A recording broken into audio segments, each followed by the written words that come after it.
여러분의 마음을 지금 색깔로 표현한다면 무슨 색깔로 한번 표현을 해보겠어요? 한번 생각해 보세요. 내 마음은 지금 어떤 색깔이다. 그 나무 사진 한번 보여주시죠. 제가 어제 이제 비가 왔잖아요. 비가 오고 이제 거의 다 그쳤을 때 이 한강변에 나갔을 때 그 나무를 하나 찍었어요.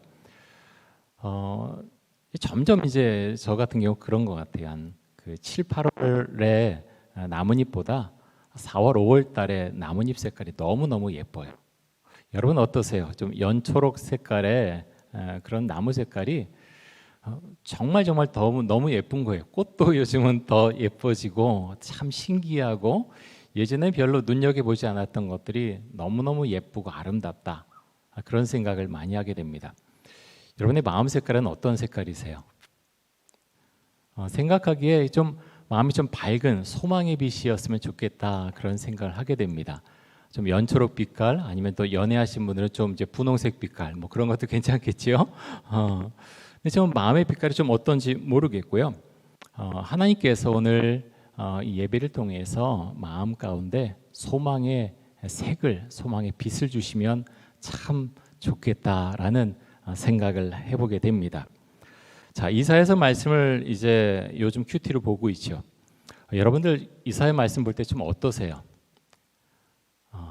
제 청년 때를 생각해 보면 무슨 말씀인지 하나도 모르겠다. 이게 이제 조금 정답이 아닌가. 사실은 교회에서 오랫동안 자라오시고 또 말씀을 읽으신 여러 번 읽으신 또 권사님들, 장로님들도 이사야서 잘 모르시는 분들이 많아요. 그만큼 조금 66장이죠. 조금 이제 이해하는데 좀 어려움이 좀 있기도 합니다. 근데 이사야서 말씀은요, 이제 보통 보면은 66장까지인데 이제 어른 설교 때는 제가 이제 작년 설교 때는 그런 말씀 잘 안 드리는데 저자가 보통 한 2명이나 3명 보수적인 신학자들이 그렇게 보고요. 더 많이 있을 거라고 하는 그런 진보적인 신학자들도 있습니다. 1장에서 39장까지 이제 이스라엘과 유다의 심판에 대한 메시지가 선포가 되고요. 40장부터는 소망의 메시지가 선포되고 있습니다. 우리가 지금 큐티인으로 보는 그 메시지는 계속 소망의 메시지가 지금 선포되고 있는 것이죠. 제가 새벽 설교 준비할 때 요즘 새로운 걸 하나 이제 계속하고 있는데 그게 뭔가 하면 드라마 바이블 앱이 있어요. 혹시 그 스마트폰에 깔려 있는 분 계세요? 예, 조금 손 크게 한번. 예. 어른들한테는 제가 이제 좀 많이 깔아 보시라고 드라마 바이블 앱 치면 나와요. 드라마 바이블. 저는 요즘 이제 새벽 설교 준비하면서 이제 드라마 바이블로 여러 번 들어요. 제가 말씀을 이제 꽤 상당히 봤지만 그 말씀 들을 때 또 굉장히 새로워요. 성우들이나 이제 배우들이 어떤 감정을 넣고서 이제 하잖아요. 보통 이제 제가 들을 때는 성경 말씀을 이제 안 본 상태에서 그냥 듣는 경우가 많아요. 볼 때하고 또 안 볼 때 또 주시는 게 참 많이 다르고 그래서 여러분도 한번 시도해 보면 좋겠어요. 이사야 말씀 이해하는데 굉장히 많이 도움이 됩니다. 자, 오늘 본문의 말씀은 지난 5월 13일에 수요일 큐티에서 살펴본 본문의 내용의 말씀입니다. 이사야 51장 17절에서 52장 12절까지가 이제 본문인데요. 오늘은 그 일부분만 읽었습니다. 이제 그 큐티 본문에 보면 주로 하신 내용이 그런 내용이에요. 이제 큐티인 그 본문에 이제 설명되어 있는 내용인데요. 그런 말씀하시죠. 여호와의 진노의 잔을 이제는 그치겠다. 너희는 깨어서 일어나라. 그 다음에 하시는 말씀이 힘을 내서 일어나 앉아라 라고 말씀하시고요. 그 다음에 이어서 하시는 말씀이 정결한 삶을 살아가라 라고 말씀합니다. 여러분 생각해 보세요. 너희는 깨어서 일어나라. 일어나서 앉아라. 그리고 정결한 삶을 살아라 라고 말씀하십니다. 그런데 여러분 지금 상황이 어떤 상황입니까? 지금 이 시대는요 바빌론 포로로 끌려온 그런 가운데 있어요. 예루살렘은요 다 황폐해졌고 집도 다 무너졌고 성전도 회파되고 먹을 건 없고 삶의 소망이 없는 상황 가운데 지금 있습니다. 그런데 하나님께서 갑자기 하시는 말씀이 이제 이 진노의 잔이 멈춰질 것이니까 너희는 깨어서 일어나라. 일어나서 앉아라. 정결한 삶을 살아라라고 말씀합니다. 여러분과 제가 그 상황이라면 이 말씀 어떻게 받아들이겠어요? 하나님, 아멘. 제가 이 말씀대로 가겠습니다. 바벨론에서 사람들이 이스라엘로 유다 땅으로 돌아가지요. 엄청난 사람들이에요. 근데 어떻게 반응하실 것 같아요?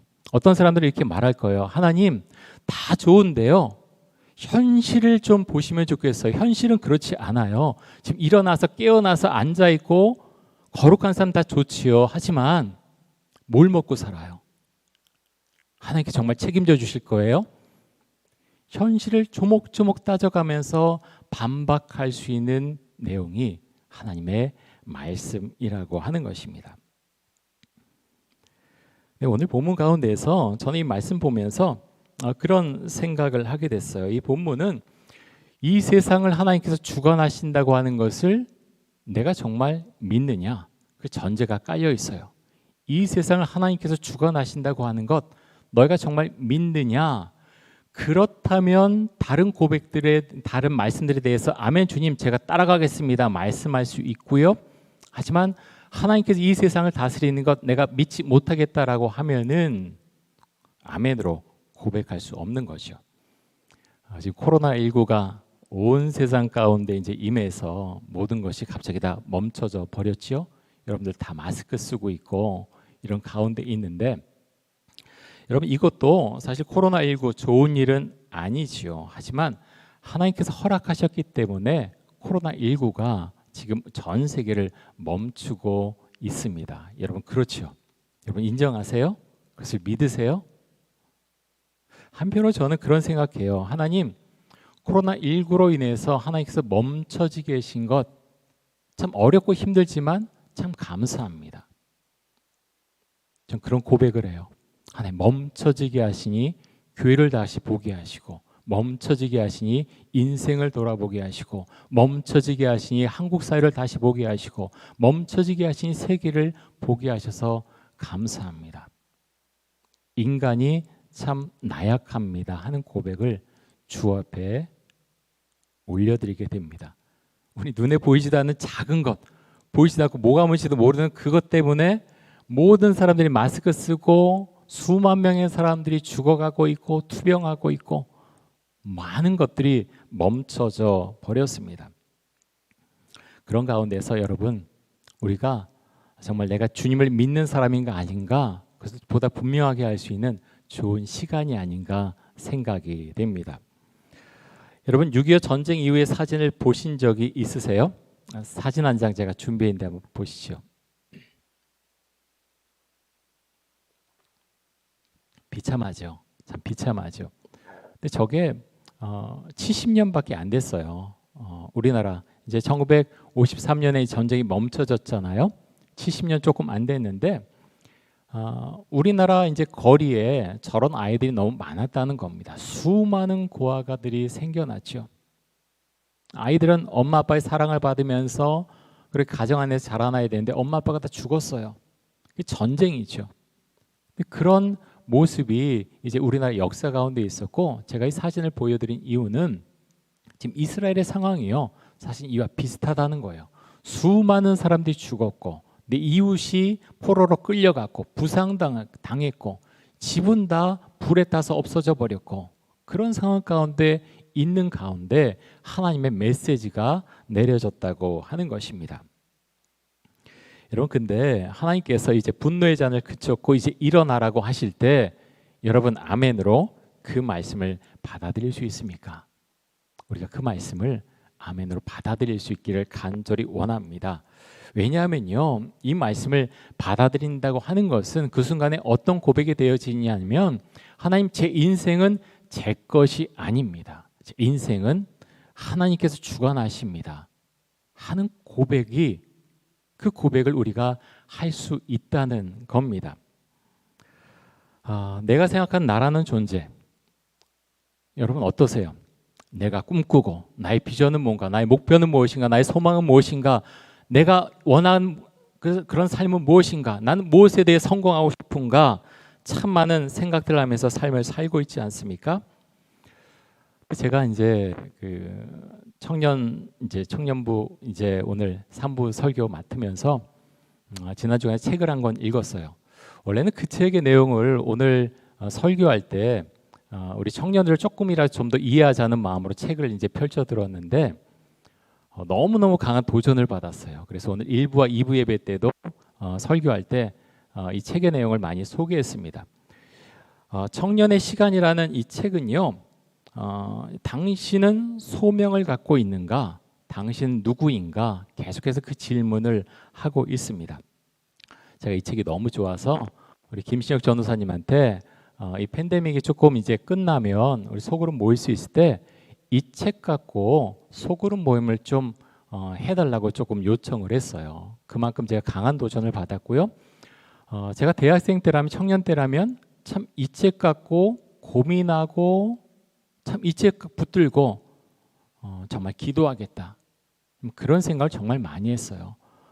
그만큼 나의 정체감, 소명 너무너무 중요합니다. 여러분이 어떤 직업을 갖기 전에 직업을 갖고 있어도 마찬가지고요. 그래서 여러분 이 챕터별로 좋은 질문들이 얼마나 많은지 몰라요. 좀 많이 나눠서 소그룹 모여서 정말 함께 나누고 나의 삶 가운데 주님께서 뭐라고 말씀하신 거지, 그 소명을 이 책을 통해서 함께 여러분이 분명히 정립하는 그런 시간을 좀 만들어 보시기 바랍니다. 질문을 좀 할게요. 여러분의 비전은 무엇입니까? 여러분이 가지고 있는 소명은 무엇입니까? 좀 갖고 계세요? 청년의 시간을 쓴 폴킴이라고 하는 사람이 폴손이라고 하는 사람인데요. 이분이 이런 이야기를 하세요. 삶의 중심은 내가 아니다. 삶의 중심은 내가 아니다. 이것은 사실 어떤 개인의 말이라기보다 이제 하나님께서 말씀하신 내용이죠. 우리 세상에서는 사실 그렇게 말하자요. 나는 나다. 내 인생에서 내가 제일 중요하다. 내 인생을 우리가 만들어 가야 된다. 내가 주인이다. 그런 이야기를 많이 하고 있지 않습니까? 성경은요. 성경은 그 반대로 말하고 있습니다. 성경에서는 삶의 중심은 내가 아니다라고 말합니다. 여러분 굉장히 중요해요. 너무너무 중요해요. 여러분 기억하세요. 삶의 중심은 내가 아니에요. 폴손 같은 경우는요, 아주 특별한 환경에서 성장을 했습니다. 아버지가 우리나라 이제 아주 큰 전자 회사의 미국 사장이었던 것 같아요. 아마 LG나 삼성 정도 되지 않았을까. 뭐 이름은 밝히지 않았지만 거기 이제 사장님이었는데 대표이사잖아요. 굉장히 높은 직위였고 굉장히 존경받고 돈도 많이 버는 그런 아버지의 모습을 보면서 자라났습니다. 근데 9살 때 무슨 이유인지 모르지만 미국에서 살던 아이를 한국으로 데리고 들어왔어요. 그리고 한국 초등학교 입학을 시킵니다. 아이는요, 한국말을 잘 하지 못해요. 미국 그 영어는 유창하게 하는데 한국말 잘 하지 못해요. 초등학교에서 어땠을 것 같아요? 거의 왕따 수준이죠. 놀립니다, 애들이. 말도 못하고 글도 못 읽고. 네, 어느 날 큰 사건이 일어나요. 이 아이한테는 정말 큰 사건이 일어납니다. 선생님이 아이를 앞으로 나오라 그래요. 그리고 교과서를, 책을 주면서 읽어봐라 하는데 아이가 못 읽지요. 너무나 당황하고 수치스럽고 모욕적이고, 그게요 10년을 갑니다. 이 작은 아이가 얼마나 상처를 받았는지 다른 사람 앞에서 말하는 것, 어떤 발표하는 것, 공포감을 느끼면서 성장을 하게 됩니다. 그래서 회복하는데 10년이 걸렸다. 폴son은 그렇게 말합니다. 참 놀라운 것은요, 하나님 그 사람을 변화시켜서 지금은 리더십 훈련을, 차세대 리더들 키우는 그런 강사, 그런 일을 담당하게 지금 하셨습니다. 하나님께서 키우시는 일하시는 게 참 놀랍다는 거죠. 그러면서 폴son이 이런 이야기를 해요. 자신의 인생의 위기에 도달할 때까지 수많은 질문을 자기 자신에게 던졌다는 거예요. 나는 뭘 하며 살아야 되지? 어떻게 성공을 해야 되지? 내 꿈은 뭐지? 내 비전은 뭐지? 그런데요, 그런데요, 나중에 그 질문이 잘못됐다는 걸 나중에야 깨닫게 된다고 말합니다. 이 질문의 주체가 누굽니까? 내 삶은 어떻게 되는 거지? 내 소망은 뭐지? 내 비전은 뭐지? 누가 주체입니까? 나지요. 내가 끌고 갑니다. 난 어떻게 해야 되는 거지? 내 삶은 어떻게 되는 거지? 그러면서 깨닫게 됩니다. 내 질문이 잘못되어 있었구나 하는 것을 폴소는 알게 됩니다. 성경 뭐라고 말씀합니까? 인생의 주인은 내가 아니라 성경 그렇게 말합니다. 너는 십자가에서 죽어라라고 말씀합니다. 넌 십자가에서 죽으라라고 우리에게 말씀합니다. 자, 마태복음 말씀 한번 보겠습니다. 16장 25절. 우리 의미 생각하면서 같이 한번 읽겠습니다. 누구든지 제 목숨을 구원하고자 하면 잃을 것이요 누구든지 나를 위하여 제 목숨을 잃으면 찾으리라. 자, 누구든지 자기 목숨을 구원하고자 성공하고자 그렇게 막 달려가면 결국 잃어버릴 것이라고 말씀합니다. 하지만 누구든지 나를 위하여, 누구를 위해서? 예수님을 위해서, 예수를 위해서 우리 목숨을 잃으면 예수님께 맡기고 삶을 살아가면 찾을 것이다. 너희가 얻게 될 것이다. 성경은 이렇게 말씀합니다. 자, 유진 피터슨 목사님이 메시지 성경에서 이 부분을 이렇게 번역을 했는데요. 자, 우리 그 번역한 부분 같이 한번 읽겠습니다. 자기 스스로 세우려는 노력에는 아무 희망이 없다. 자기를 희생하는 것이야말로 너희 자신 곧 너희의 참된 자아를 찾는 길이며 나의 길이다. 여러분, 세상 사람들도 노력해요. 잠을 자지 않으면서 노력합니다. 얼마나 자기 개발, 자기 훈련하는지 몰라요. 그런데 성경은 그렇게 말하지 않아요. 스스로 노력하며 내가 세운 노력, 그것을 결국에는 무너진다라고 말씀을 합니다. 여러분, 정말 엄청난 말씀입니다. 내 중심으로, 나 중심으로 인생의 계획을 세우고 자기 자신의 세계 가운데 갇혀져 있는 사람은 소명을 발견하기 어렵다는 거예요. 그래서 소명을 발견하려면 내가 어떻게 해야 되지? 내 인생의 목표는 뭐지? 스스로 세워나갈 때 소명을 발견하기 어렵고 정말 주님께로 나아갈 때 소명을 발견할 수 있다라고 말씀합니다. 오스기니스가 지은 소명이라고 하는 책이 있어요. 유명한 책인데요. 오스기니스, 소명에 대해서 이런 정의를 내립니다. 이 책에 나오는 그 청년의 시간에 이걸 소개하고 있는데요. 이렇게 말하고 있어요. 잘 보세요. 하나님이 우리는 우리를 너무나 강하게 부르셔서 그분의 호출과 섬김에 대한 반응으로 우리의 존재의 전부, 우리가 하는 모든 것, 그리고 우리가 가진 모든 것에 특별한 열정, 활기, 방향성이 생기는 것, 그것이 소명이다라고 말씀합니다. 좀 이해가 되세요? 전 이걸 보면서 제가 이제 1995년부터 아이들 맡으면서 교회 사역을 시작했거든요. 그러면서 내가 언제 제일 신나게 목회를 했었지? 한번 생각해 보니까 물론 다 이제 주게 주신 은혜가 있는데 저는 개인적으로는 청년들 맡았을 때가 참 활력이 있었던 것 같아요. 이제 교구 사역도 같이 했고요. 그러면서 참 바쁜 중에 청년 사역 같이 했는데 저도 모르게 이제 다른 분이 그때 했던 이야기가 생각이 나요. 목사님, 청년들 볼 때 얼굴이 활짝 펴요라고 이제 이야기를 하시더라고요. 사실 지금은 좀 자신 없어요. 제가 90년생이 온다 그 책도 봤는데 지금 이제 새로 올라온 세대 2000년생들이잖아요. 뭐가 뭔지 하나도 모르겠어요, 사실은. 그런 어려움이 있지만 어쨌든 이제 청년들 보면서 그 당시 생각하면은 참 누가 하란 게 아닌데 청년들 참 많이 찾아다니면서 많이 만났고요. 리더 훈련 정말 열심히 했어요. 소그룹 모임도 만들었고요. 주중에 기도 모임도 만들고 큐티 모임도 만들고 이것저것 되게 많이 만들고 되게 열심히 했던 기억이 나요. 근데 참 힘들다. 왜 이런 거 만들었지? 그런 생각 한 번도 하지 않았어요. 너무 신이 나서 사역했던 그런 생각이 납니다. 그러면서 질문하고 싶습니다. 여러분은 무엇을 할 때 열정이 있고 활기가 있습니까? 무엇을 할 때 열정이 있고 활기가 있습니까? 근데 그 전에요, 우리가 먼저 점검해야 될 것이 있어요. 무엇인가 하면 청년의 시간에서 이 폴소는 소명에는 두 가지가 있다라고 이야기합니다. 첫 번째 1차적인 소명이 있는데요. 여러분 이것이 가장 중요합니다. 1차적인 소명은 공통적인 소명입니다. 무엇인가 하면 내가 예수의 제자인가 하는 것입니다. 그것은요 공통된 소명입니다. 예수의 제자가 되는 것은요 선택사항이 아니라는 거예요. 내가 예수 믿는 사람으로서 어떤 소명을 갖고 살아가기 위해서 가장 먼저 있어야 될 소명이 무엇인가? 내가 예수의 제자인가? 반드시 점검하고 그 점에서 분명히 서 있어야 된다. 다시 말해서 여러분 이 자리에 있잖아요. 여러분 학교를 간다. 여러분 직장에 있다. 여러분이 가정에 있다. 나는 똑같은 모습의 나인가?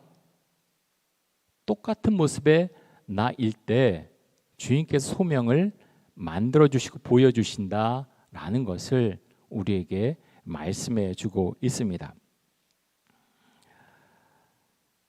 자, 그러면서 이제 그런 질문 하게 돼요. 저도 이 책 보면서 그런 생각했거든요. 이런 질문들을 하지만 보다 강력하게 제시한 그런 책들이 사실은 많지가 않아요. 그러면서 우리 청년들이 이것을 분명히 고민하고 분명히 정립해 갔으면 좋겠다. 갔으면 좋겠다는 정도가 아니라 분명히 정립해야 된다라고 생각을 합니다. 왜냐하면 그렇지 않으면 인생을 돌아가게 돼요. 하나님은 계속 부르시는데 계속 돌아가게 돼요. 그 사람이 어떤 학교를 나오고 해서 얼마를 벌고 그 상관이 없어요. 폴손 같은 경우는요. 26살의 나이에 보잉사에 들어가서 미국의 보잉사에 들어가서 26살에 연봉이 얼마였나? 7만 5천 불이었어요. 지금 우리로 따지면은 한 1년에 9천만 원 정도 벌었어요. 몇 살에? 26살에. 앞날이 창창했어요. 26살에 9천만 원 연봉 혹시 계세요? 근데 제가 보면서 근데요. 폴손의 삶이 무너져요. 9천만 원 버는데 내가 지금 뭐 하고 있지? 난 회사에서 뭐 하고 있는 거지? 내 인생은 어떻게 되는 거지? 돈이 많아서 자동차를 자꾸 바꿔봐요. 이것저것 사보기도 해요. 근데 마음은 계속해서 무너졌습니다. 그러면서 이제 멘토 선생님을 만나게 되죠. 그래서 그런 말을 듣게 돼요. 하나님께서 원하시는 것은 보고자 하는 것은 내가 무슨 일을 하느냐 그것에 관심 있는 것이 아니라 내가 누구냐? 폴손 네가 누구냐? 하나님은 그것에 관심을 갖고 보신다라는 말을 듣게 됩니다. 폴손은 그 시간에 자신의 자아가 깨어나는 자유가 자기에게 임하는 그런 경험을 했다라고 말합니다. 그전에는요 아니라고 부인했지만 부모의 기대, 내가 좋은 학교를 나오고 이런 큰 회사를 들어가고 많은 연봉을 받고 있고 그런 기대에서 벗어날 수 없어서 끌려가던 인생을 살았는데 그 말을 듣고서 아 그렇구나 하는 것을 알게 되고요. 누구에게 보이기 위한 인생이 아니라 하나님께서 나를 보고 계시고 그 은혜 가운데 있는데 내가 주님께서 원하시는 소명을 찾아가야 되겠다 생각하고 얼마 후 회사에 사표를 내게 되죠. 다들 미쳤다고 하죠. 어떤 직장에 결정돼 있던 게 아니에요. 다른 사람들이 다 미쳤다 그래요. 제정신이냐? 근데 사표를 냅니다. 왜 사표 냅니까? 하나님께서 나를 어떻게 보고 계시는지 분명히 알았기 때문에 사표를 내게 됩니다. 2차적인 소명은요. 1차적인 소명은 뭐라 그랬지요? 내가 예수의 제자인가? 그 점에서는 다 공통적인 것입니다. 그것이 분명해야 되고요. 2차적인 소명은 무언가를 하라는 부르심, 것이 2차적인 소명입니다. 다시 말하면 직업을 말하죠. 내가 회계사가 될 것인가, 내가 학생의 신분이니까 가정주부가 될 것인가, 건축가가 될 것인가, 그런 것을 이제 결정을 하게 되는 거죠.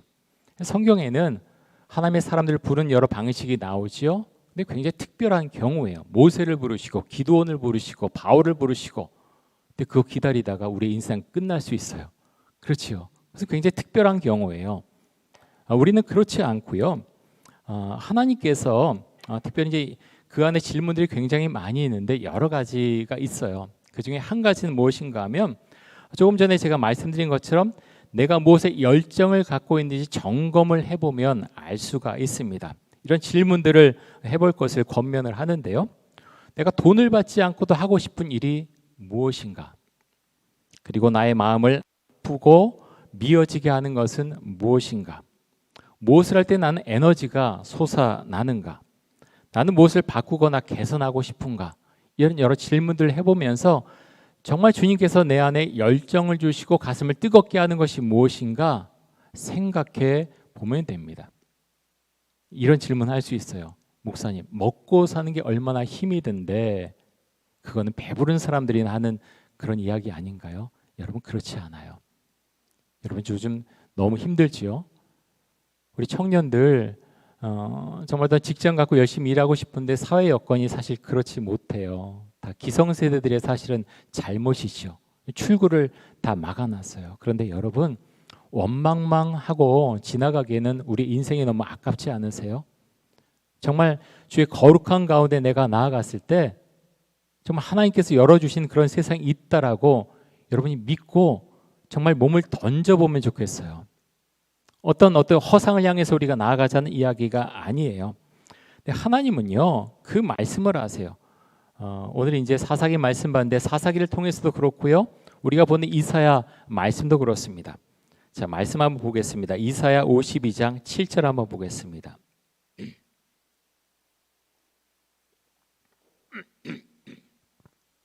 우리 같이 한번 읽겠습니다. 좋은 소식을 전하며 평화를 공포하며 복된 좋은 소식을 가져오며 구원을 공포하며 시온을 향하여 이르기를 내 하나님이 통치하신다 하는 자의 산을 넘는 발이 어찌 그리 아름다운가. 이제 고백하지요. 내 하나님이 통치하신다 하는 자의 산을 넘는 발이 어찌 그리 아름다운가. 물론 이것은 이사야 선자의 고백이지만 여러분, 이 고백은 또 하나님을 믿는 포로됐던 자들의 고백이기도 합니다. 여러분, 이런 고백이 나오기까지 얼마나 오랜 시간이 걸린지 아세요? 얼마나 많은 고통을 겪은지 아세요? 얼마나 많은 아픔을 겪은지 아세요? 똑같이 그런 아픔을 겪을 이유는 없을 것입니다.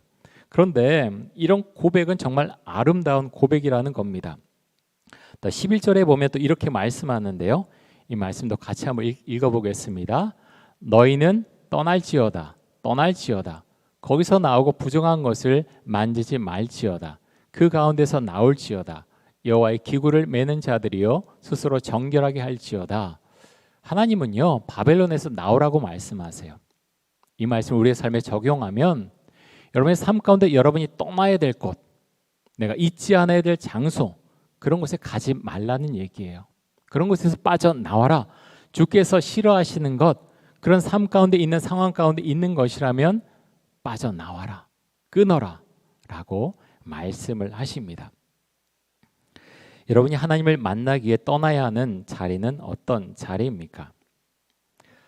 제가 마지막으로 새들백 교회를 이제 섬기시는 니고레 목사님이 말씀하신 거 잠깐만 소개하고 말씀을 마치려고 합니다.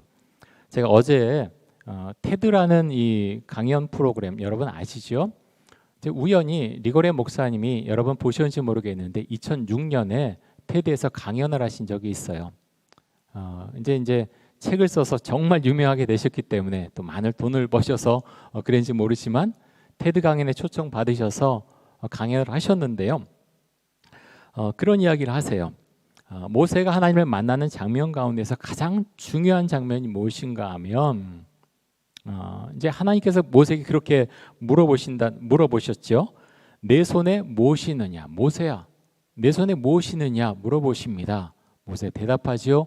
지팡이가 있습니다. 모세의 지팡이는요, 이 목사님은 그렇게 해석을 하세요. 세 가지를 알려줍니다라고 말씀하시면서 첫 번째 모세의 지팡이가 무엇을 알려주냐면 모세의 신분을 말해준다. 그렇죠? 양이 가지는 막대기하고 지팡이가 있었죠. 근데 지팡이를 갖고 있는 것, 모세가 목자라는 것을 알려준다는 거예요. 자, 두 번째 무엇을 알려주냐? 모세 지팡이를 통해서 모세가 양을 통해 소득을 얻는 사람이라고 하는 것을 알려준다. 양을 통해 소득을 얻는 사람이라고 하는 것을 알려준다라고 말씀하고 있고요. 세 번째는 모세 지팡이를 통해서 모세의 영향력을 알 수 있다. 특별히 양에 대한 영향력을 알 수 있다라고 그렇게 설명을 하셨습니다. 그러면서 하나님께서 말씀하시기를 내가 가진 지팡이를 나에게 온전히 맡긴다면, 다시 말해서 나에게 항복한다면 내가 그 지팡이를 통해서 내가 알지 못한 놀라운 일을 하겠다라고 하나님께서 말씀을 하십니다. 그래서 하나님께서 그 모세 지팡이를 통해서 수많은 역사를 이루어 가시죠. 그래서 질문을 합니다. 여러분의 손에는 무엇이 쥐어져 있습니까? 테드 강연에 나온 사람들에게 질문하는 것이요.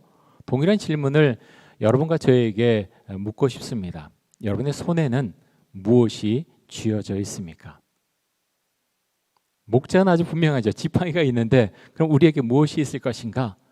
잘 알지 못합니다.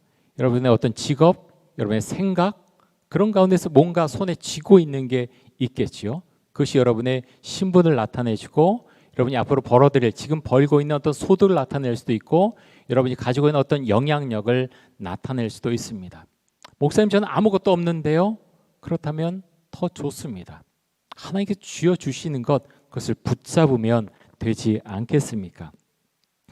여러분, 주님께서 우리에게 물어보십니다. 너는 나에게 항복할 수 있느냐? 너는 예수의 제자로 살아갈 수 있느냐? 그렇다면 그 다음 세계를 내가 열어주겠다라고 말씀합니다. 저는 우리 청년들이 이 고백을 분명히 할 수 있길 원합니다. 여러분, 세상은 우리와 다르게 말합니다. 세상은 내 인생은 너의 것이야. 즐겨라. 네가 할 수 있어. 하지만 성경은 다르게 말합니다. 내 인생은 너의 것이 아니다. 너는 십자가에서 죽었다라고 말씀합니다. 선택은 여러분의 몫입니다. 우리가 주님을 믿는데 주님, 제가 십자가에서 죽었습니다. 그 고백을 우리가 할 수 있게 원합니다. 그 다음에 펼쳐주신 주님께서 이끌어주시는 그 소명을 받고 여러분의 인생을 정말 멋있게 살아가시면 좋겠어요. 여러분 10년 뒤에 어떤 사람이 되어 있을지 저는 잘 모르겠습니다. 멋있게 만나면 좋겠어요. 정말 멋있는 모습으로 만나면 좋겠어요. 정말 그렇게 하기 위해서 여러분이 먼저 선행해야 될 것, 주님, 제가 주의 사람입니다. 주님의 제자입니다. 그 고백을 먼저 여러분이 하실 수 있으면 좋겠습니다. 자, 우리 찬양 같이 하고 우리 좀 기도하도록 하겠습니다.